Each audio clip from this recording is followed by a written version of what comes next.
If you're trying to get sharp photos of small birds, then there are 3 key elements that you need to know. The first trick is to make sure you've got the correct autofocus mode. Now, most cameras will have a couple of different options when it comes to autofocus settings. So how do we know which one is best? Well, what we want to think about is how many different things can our camera focus on, which is not our bird. For example, if you're out on a bird hide and you've got lots of nice perches in front of you which are unobstructed by anything else, then it's unlikely that your camera is going to want to focus on anything else.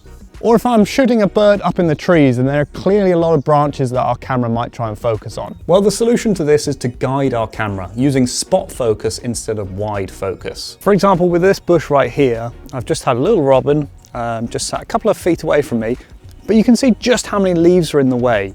So in order to make sure I've got a sharp final result, I use spot focus, allowing me to pick out just my subject and none of this overall distracting leaves. An interesting thing that you can do from here is that once you have focus, you can swap your camera into manual mode. For me, I have it mapped onto a button on the back of my camera, so it's just a question of clicking this single button and it'll allow me then to recompose my image. For example, using the rule of thirds, or maybe even trying some vertical compositions. Now, if you've tried photographing small birds before, you'll know just how active they are. So as soon as you get focused, they're inevitably moving on to the next branch. Well, fortunately, this next tip will give you the most amount of time to get your shot. Firstly, if you've sat at a bird feeder for any length of time, you'll notice that the birds will often tend to land on the same branches, and we can use this knowledge to our advantage. This means that we can set up our shot in advance, knowing where the bird is likely to land. This means that we can set up our settings, our framing, and our focus in advance. So really all we need to focus on in the moment is the timing.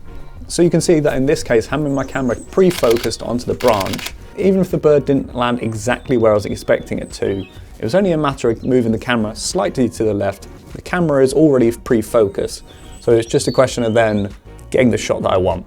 Now, one little bonus tip I have here when you are shooting bird feeders, and as tempting as it can be to shoot the bird feeder, they're generally pretty ugly and the end result are not going to be very good. So the better thing to look for is the perches adjacent to the bird feeder. This is immediately going to make your photos look way better than photos of a bird feeder. But what about when you're out and about on a walk with your camera and you spot a bird and you realise you only have one chance to get the shot? If I think back to the robin example from earlier, then what I did was I started out by shooting very wide, and then by keeping the robin in the centre of my frame, once I've zoomed in, as long as I've stayed relatively stable, then the robin will still be in the centre of my frame.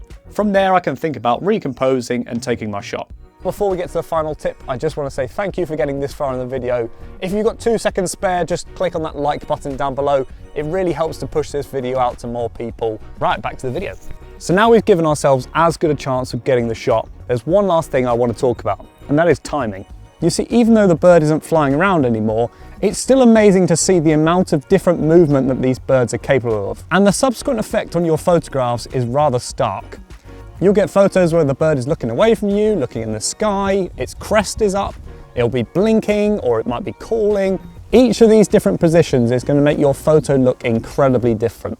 And as such, my best piece of advice to you here is actually the simplest, and that's to take lots of photos. So make sure you're using a high frame rate, and this will give you the most amount of options that you can look through afterwards. One of the best things to me about digital photography and large SD cards is that you can take hundreds of photos and just pick out the absolute best ones.